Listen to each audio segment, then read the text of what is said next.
Hey, everybody, and I'm so glad that you're here with us today. Today, I am here with my very special guest, Graeme Currie. Graeme lives in Perth, Australia, and he was a guest on the Intermittent Fasting Stories podcast, episode 23, which came out in April of 2019. And he also came back for episode 206 in 2022. Also, Graeme, my cat Ellie wants to make a appearance with this. She's wanting to stay on the desk, so she may be in and out. But for anyone who wants to listen to Graeme's earlier episodes, you can find them wherever you listen to audio podcasts. And welcome, Graeme. Nice to see you, Jen. And man, it's a long time ago, isn't it? March 2019. And your podcast was pretty much in the infancy then, wasn't it? It Episode was. 23. And you were just getting going. And what are you up to now? 400 and something crazy like that? Yeah, I'll 400 as of today. I maybe have 495 recorded episodes. They're not all out because I record ahead, but yeah, we'll be reaching episode 500 being released. That the release of 500 will be just before or after the start of 2026, somewhere around there. So maybe just right after in the beginning of January. So that And seems you know what? surreal. I was thinking about your podcast actually today, and that was the first time I've ever told people a lot of the stuff about what happened to me when I was an obese guy, and I kept a lot of Yeah. that in. And your podcast was the first time that I really shared that. And I remember afterwards a lot of people phoning me and saying, "Well, why didn't you tell us that was going on? Because we had no idea." And I don't know why I opened up to you like that, but I felt like that was a real coming out for me, and it was a fantastic experience, and I'm really grateful to you. Well, I'm grateful for you having told your story and also the continuing the work that you're doing for so many years. And I think that there is really something cathartic in putting our whole story out there and sharing, the good, the bad, and the ugly. And anyone who's ever struggled with their weight knows how hard it is. And also that we don't really talk about it. There's a bit of shame involved. Would you say that that's true? Yeah, there is, Jen. And, outwardly, I was always a very gregarious guy. I was the Mhm. life of the party. And as I talked about in the podcast, but inwardly, I was, screaming out. And I just felt like I was trapped in this body. And the only way I knew how to deal with it was have this exterior of this big, large, happy go lucky guy. Whereas inwardly, I'd be crying inside and, all because of my weight. And, when I reverse that and so many freedoms come, and as you know, they never stop coming. It's true. It's true. Now, when did you begin intermittent fasting? Remind me and our audience Yeah. when you began intermittent fasting, and also what was your highest weight? Well, my weight got up to 360 pounds, sort of back half of 2017. And at the end of 2017, I decided I had a catalyst moment on a plane and just sitting there with my wife. And I thought, man, I'm just tired of being crushed in like this all the time. I couldn't do up the seatbelt. I'd had a huge week of being on the drink and eating everything in sight over Christmas. And I thought I'd had enough. And then by the time I got to the other side of Australia, 4 or 5 hours later, I'd made that decision and I never looked back. And first thing I did was get the sugar and fast food out of my life because I Mhm. still feel, Jen, and I've spoken to you about this before, that if you have a problem like sugar addiction or fast food addiction, binge eating, closet eating, you really need to deal with that as a side issue. Do fasting, otherwise you're going to drag that in. So I'm really grateful that I decided to do that. It took about a month or 5 weeks to work through that. And then I came to fasting when I discovered you, just sitting around one sunny afternoon in early 2018. And I heard of this person called Jen Stevens, a school teacher from Georgia. And I was thinking, wow, this is really interesting. At first, I thought it was kind of weird, but intermittent fasting. And then when I started reading your stuff, and it was so easy and it was so your explanation of it was so great that I thought, wow, I can really do this. It's a simple thing. You fast in a period of time, you feast in a period of time, you do the same thing, fast, feast, repeat, and I read your earlier books, Delay, Don't Deny, and I think I might have listened to it on audio actually. And then, I followed your work and I joined your groups and, I Right. never looked back. And, I thank you for the inspiration of getting going. And and I got my weight down over 15 months. And I lost some 60 kilos or 132 pounds, Wow. which is very important to stress to people. It took me 55 years of my life to get to that high weight, and it took me 15 months to reverse it. So when you think about it, it's actually a short period of time, even though people think that, there's such a hurry to get the weight off. But I'm Right. sure if you're patient and you take your time with this, it will work for you. So that's basically how I got started in the sort of early 2018. So we're almost 8 years later. That is Mm, just amazing. And one reason I'm having these catch up interviews here on YouTube is because, obviously there's a new audience on YouTube that may not have listened to the podcast episodes, but people are interested in intermittent fasting, but sometimes still view it as a short term diet. And we don't use the word diet when we talk about intermittent fasting. Of course, diet is what you eat. Intermittent fasting is when you eat. So it's just a paradigm for arranging our food intake, and we're doing it over a shorter period of time. So why will you never quit living the intermittent fasting lifestyle? I know you said you get that question all the time. Are you still doing that thing? And you're going to mm. do it forever, if I'm right, right? Yeah, look, it's the way I feel, Jen. I mean, you know Mhm. yourself, when you fast, you feel better, right?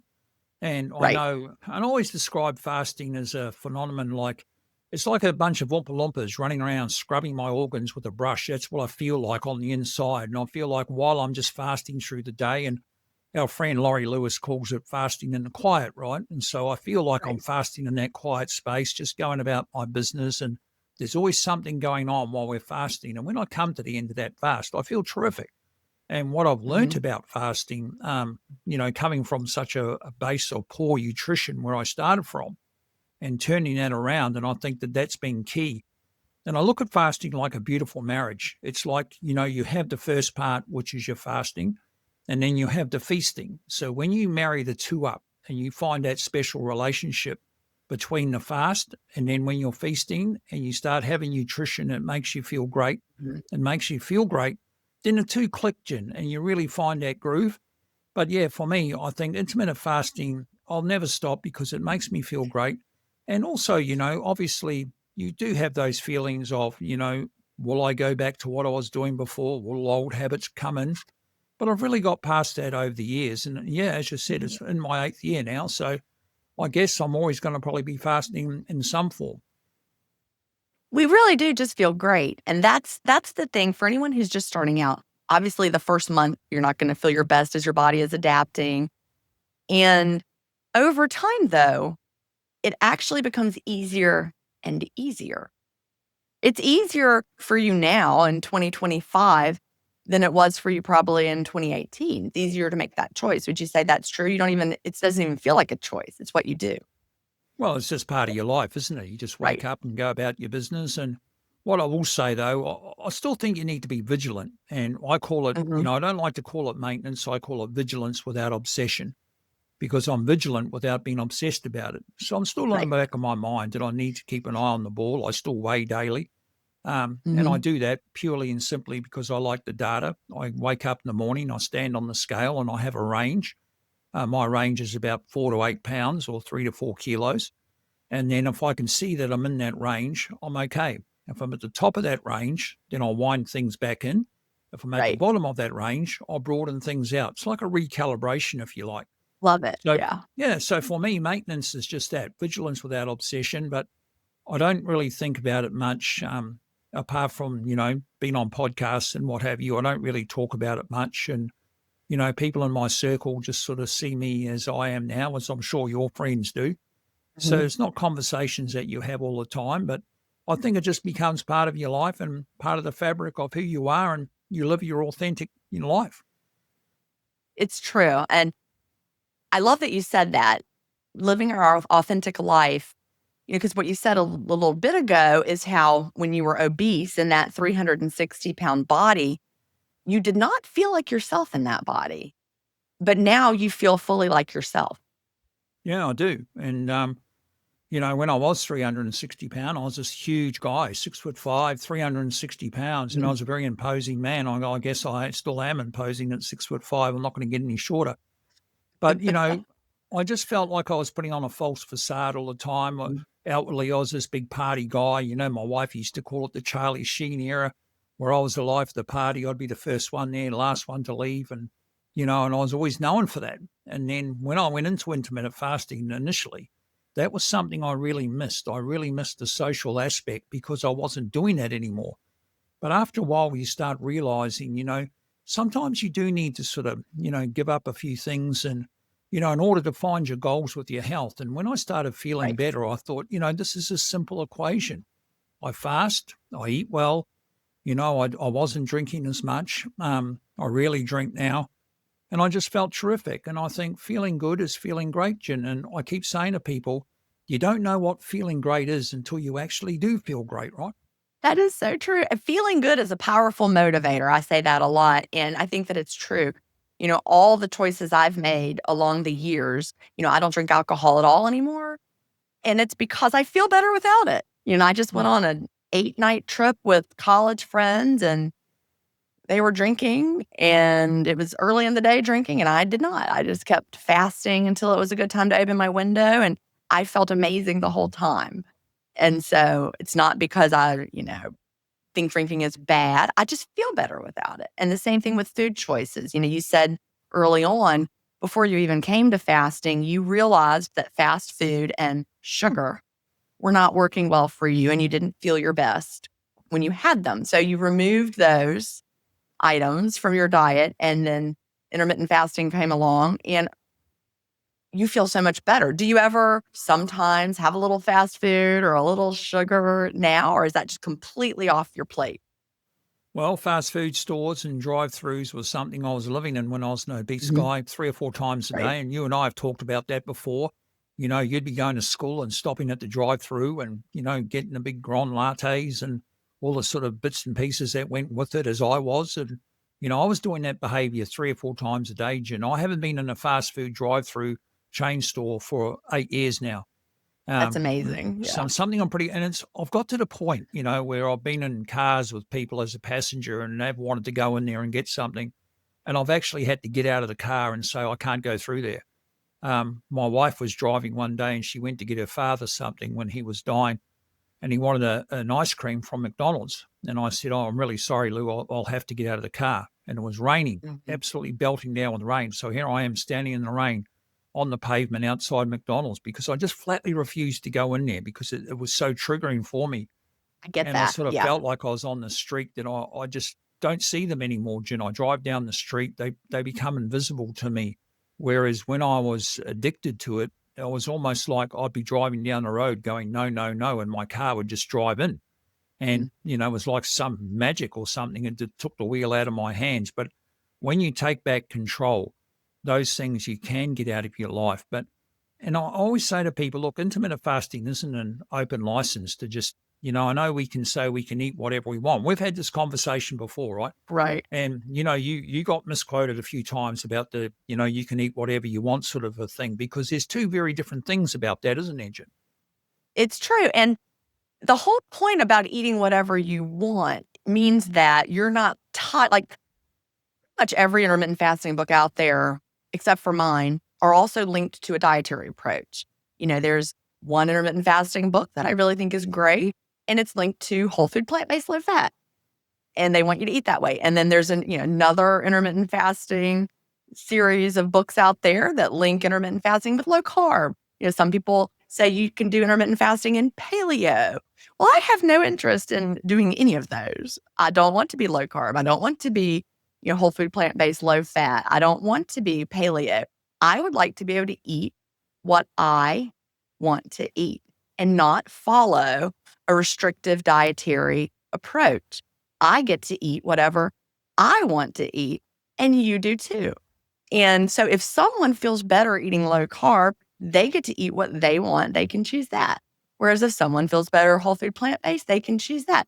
And if someone feels amazing eating the standard American diet and they're keeping it in a window, and it's a lot better than eating the standard American diet all day long, right? And it's taking the steps that work for you. But what you can't do is open your window, overeat like you're a college freshman turned loose in the the cafeteria for the first time on your meal plan, and then expect that you're going to see weight loss. We still have to be responsible with what we eat, and we have to choose foods that work well for our bodies. And the beautiful thing is, intermittent fasting has directed me to that, just like you. Mm. On this trip to Florida, I didn't order French fries a single time. Why? Well, I don't feel my best when I eat a lot of fried food. Yeah, I get it. And, it's like myself. I've got a trip coming up to New Zealand in a couple of days. I'm going over to watch some rugby with some buddies, and those guys are big drinkers. And, I've already decided that, I'm not going to go down that path because it just Right, doesn't make me feel good. And in fact, I was right. in New Zealand last year and I went to the pub with them and I had a few beers and I felt really terrible for 2 or 3 days. When Mhm. I say a few beers, I only had like 3 or 4, but I Right. just couldn't metabolize it like I used to. And I thought to myself, this stuff just doesn't make me feel good anymore. So why do I want to do it? And that's the thing about fasting. I think what I've discovered, I don't know about you, Jen, but you find out what makes you feel good, right? Whether it be Right. food, whether it be beverages, you know what foods respond well to your body. I mean, I found out the hard way what foods weren't responding to my body, and that was sugar and fast food. But when I Right. took that out, I started making alternatives. And people always say to me, "Oh, what did you eat?" And I'll say, "Well, it's not hard to find alternatives to poor nutrition, right?" Oh, it's true. It's true. And, you just substitute things, but you're still eating foods that are delicious. And that's what's so important. You're not eating restrictive diet foods that are yucky and feel like punishment. Like, tell Mm. us how your window might look. Like, what might you have in your window? How do you structure Sure. Now, it? when I lost the weight, Jen, I was doing, I didn't know anything different. Like when I read your book and I thought, okay, I'm just going to fast in a period of time. Well, okay, well, how long is it going to take me to eat a meal? Maybe 30 or 40 minutes. So I went to the 23 and 1. I'd get home at 5 o'clock in the afternoon. I'd get out of the car. I'd have an opener. Might be some cheese, some crackers, a bit of chorizo, whatever it may be, some eggs, protein, chicken. And then I'd sort of wait. I'd have a bit of a pause and then I'd go into my main. And almost like going to a restaurant, if you like. Like that's how I Mhm. see OMAD or one meal a day, because at that stage, your group was called the one meal a day lifestyle. That's right. That was my first group. Yeah. Yeah, so I took that literally as to, and I heard you talk about the restaurant theme and I really took that on board. So that was like an opener for me, was a starter. Like you guys go to a restaurant, you'd have a starter, you'd have your main, and then a dessert for me would have been something like berries and yogurt and so forth. Mhm. So when I got the weight off my body, I came to the, crossroads of what am I going to do now? The weight's off my body. How am I going to live? I can't do 23 and 1 for the rest of my life. I'm going to fade away to nothing. So I was really at that point. I didn't really know what to do. And then I thought, well, okay, well, I'm going to do 22 and 2 during the week, Monday to Friday. On the weekends, I wanted to do 16 and 8 because my wife, Lou, she had suffered a bit from me withdrawing from the social side of it as well. Right. I needed to bring a bit of that back. So we would go down and have brunch on a Saturday and a Sunday at a cafe. And I really enjoyed that. And that's what I've done to basically the Love last it. 5 or 6 years. And Mhm. so, but I also think, Jen, I don't know if this is the same for you, but I'm not really a clock watcher anymore. I think I'm more intuitive with Exactly. my fasting. I feel like, I'm in tune with my body's true hunger signals. So I Mhm. get to a point in the day where, okay, Graham, it's time to eat. I open my window, I eat well, I close it when I'm satisfied and full, not stuffed, and I repeat the process. So I don't have any apps. I don't look at any clocks. I just say, okay, it's time to eat. And some days it might be 16 and 8. Some days it might be 18 and 6. Some days it might be 20 and 4. So I think you do move into that intuitive space, if you like. It's true, and that's the part I guess it's hard for people who are just starting out to understand, but as it unfolds, you figure out what works. And also, you were more disciplined during the weight loss phase, and I think that's so important for people to understand. You were more disciplined with food choices and window timing. You lost the weight, and then you explored what flexibility looked like for you. And you also are vigilant with your weight range. You see when you're at the upper end of your range and you tighten things back up. You don't freak out or stress out or say, "Well, I guess intermittent fasting has stopped working." No, you have the tools, you tighten things back up and you get back down to the part of your weight range that feels better. Yeah, I do. And I think that's really important, actually, that, there is some flexibility at the end of this Mhm. because you've got to move into that stage where, okay, I am going to be fasting for the rest of my life, but I also have to have some flexibility. I want to enjoy my life. I want to be able to Right. do things. I want to be able to travel. I want to be able to go to events. I want to be able to have people over. I want to be able to go and out with people. So And you need to understand how you can move that around. So if I get invited to a wedding next week and it's at 3 o'clock in the afternoon, okay, well, my window's going to be around then. If I Right. get invited to an event and it's a lunchtime event, my window's going to be around then Mhm. because I can go right back to what I'm doing the next day, back onto my protocol or whatever you like to call it now. And I don't find that I don't freak out and I don't worry about going on vacation. And as I said, I'm going on one next week to New Zealand for 10 days. I know I'll Mhm. be eating and drinking a bit more than I probably normally will. But also, Jen, when I go on vacation, I'm sure that you're the same.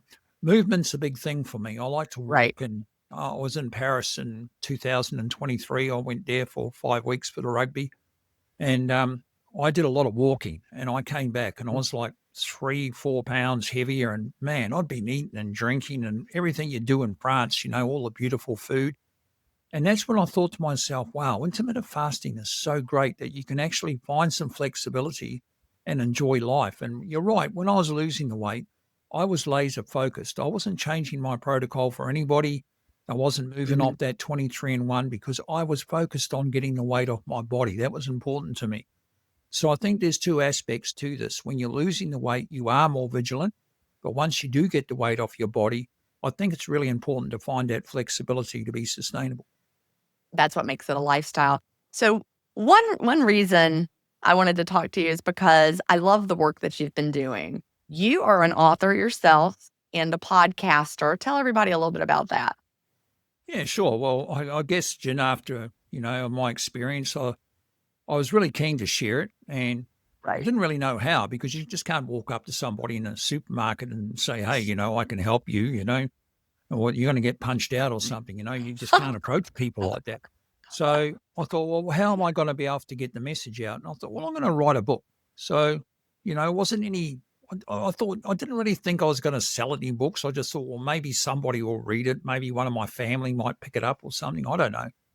But I guess it was more for me too about writing it. But it was really interesting experience because you have to drag up a lot of stuff from the past, as you well know. Right. I When you do. start thinking about yourself as an obese person and all those heartaches and pain that you went through, that can be pretty difficult writing a book. And I'm sure you experienced the same. And I know I had to stop a few times. So I put a book out called The Fasting Highway in November 2020. Um, I didn't think much of it.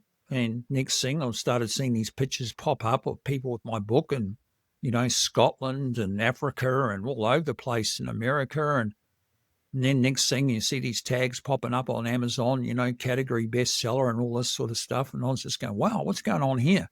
And I see the numbers were sort of rattling along and, I felt really good about it in one way, but I guess it was quite humbling in another. And then the podcast was a progression after that. And I Mhm. didn't even really know where to start. I didn't know who to interview or how I was going to do that. I had no clue. The first person I interviewed was my wife because I thought that she was living it with me. And if anybody knew my story, it was her because she'd been living it alongside me. And so then now I've interviewed 280 odd people and all around the world, most continents around the world. And I find it really interesting that so many people have such amazing journey. And we've been fortunate, Jen, to be able to sit in the chair like we're doing now and listen to those stories in real time. And I mean, I'm sure you're the same. I've had tears running down my face several times listening to people and just so happy for them to see that their experience. It's true. And I love talking to every guest. When I first started Intermittent Fasting Stories in 2018, I was like, "Is anybody gonna listen to this? We're gonna do 5 episodes, and everybody's gonna be like, this is so boring."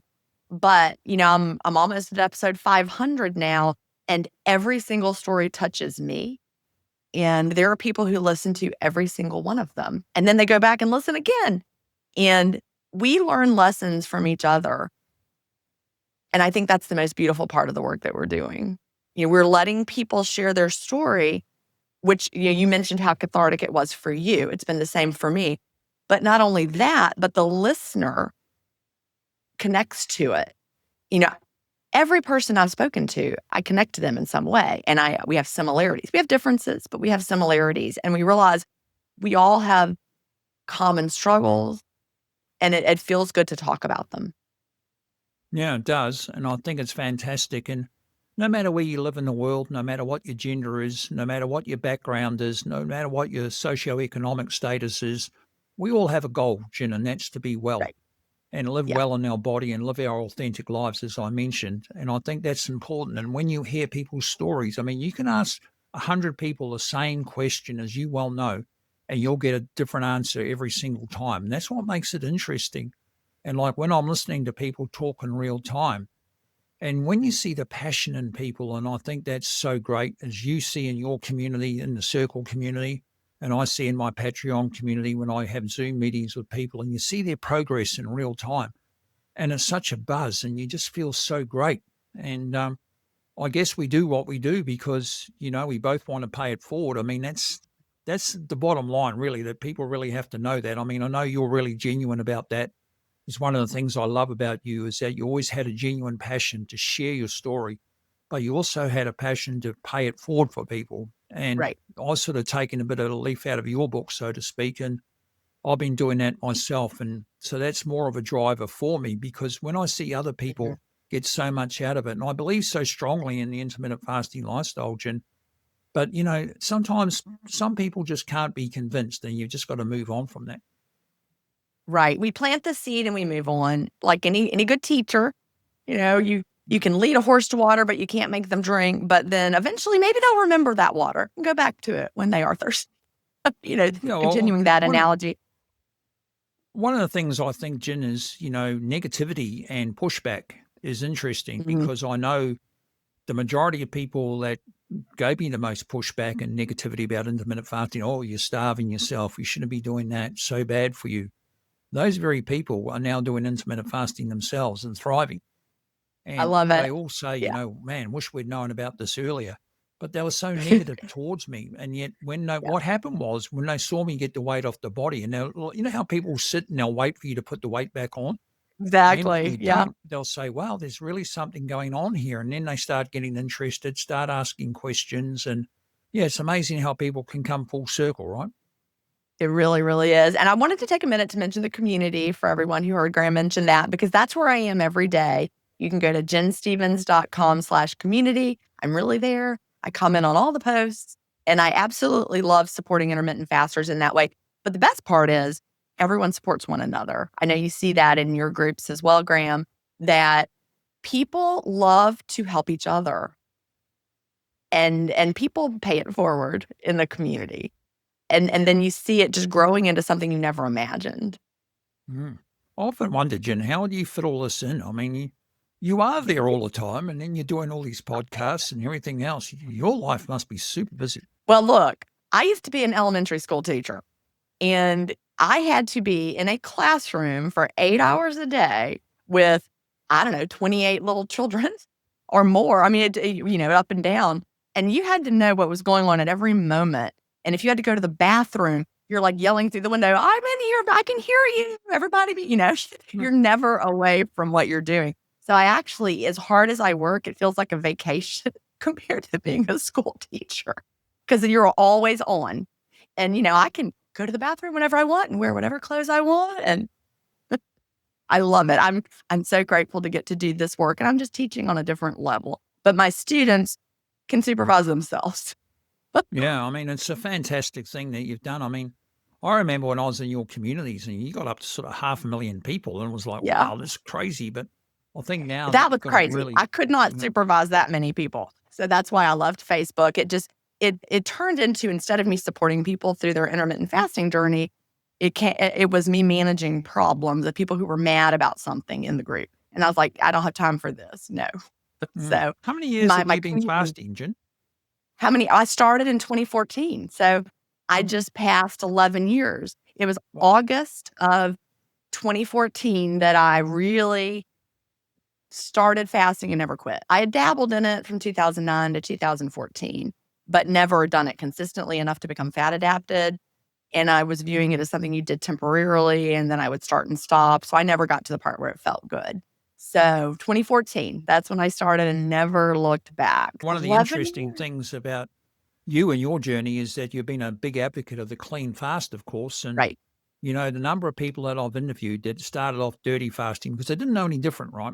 And then they Right. either discovered yourself or they discovered me, and then they started clean fasting, and then the wheel turned for them. And I think, if you are going to fast, and we know that if you're not clean fasting, you're not really fasting at all, right? It's true. So, Yeah. we've got to get the full benefit of this. And I say to anybody out there that if you are dirty fasting, and by that I mean that you're having things like cream in your coffee, bone broth, the butter in your coffee, all those sorts of things. And then if you have to have clean Diet fast, soda. yeah, I just think it gives you an even chance, right, to make this work. Yeah, the clean fast is transformational. Well, Graham, I always end my intermittent fasting stories podcast this way. And so I'm going to ask you these questions again. What would you tell someone just starting out with intermittent fasting, or what do you wish you knew when you first started? Well, I think give it all the time it takes is what I would say, and Mm. be patient. I think consistency is the key, and just starting off slow and saying to yourself, how many years did it take me to get to this point? And if it takes me a year or two to get the weight off my body, then give yourself that time and be patient. You know, dive into as much research as you can, follow Jin's books and, the work of Dr. Fung. And, if you wanted some personal stories, and maybe come and read my own, The Fasting Highway, or Donna Duvey's got a great book out too. So there's lots of things out there. There's lots of information, Jin, isn't there? Like we can go to YouTube, your own channel here.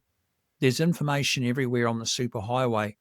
But I also think you just need to believe in yourself, and you need to make yourself worthy and say to yourself, I've got to put a value on myself, and that Right. value is priceless, because when it comes to my health, I have one set of organs, one engine room, one heart, and I'm the custodian of that. And it's up to me to look after that. And when you actually make that switch in your head, and then you start doing that and putting it into practice. And I think marrying it up to the intermittent fasting lifestyle is a perfect segue to setting yourself up for fantastic health for the rest of your life. But in closing, I'd just like to say that I think intermittent fasting, as I said, if it's used for the right reasons and not as a short term fix, more so a lifestyle change, you'll get much more out of it.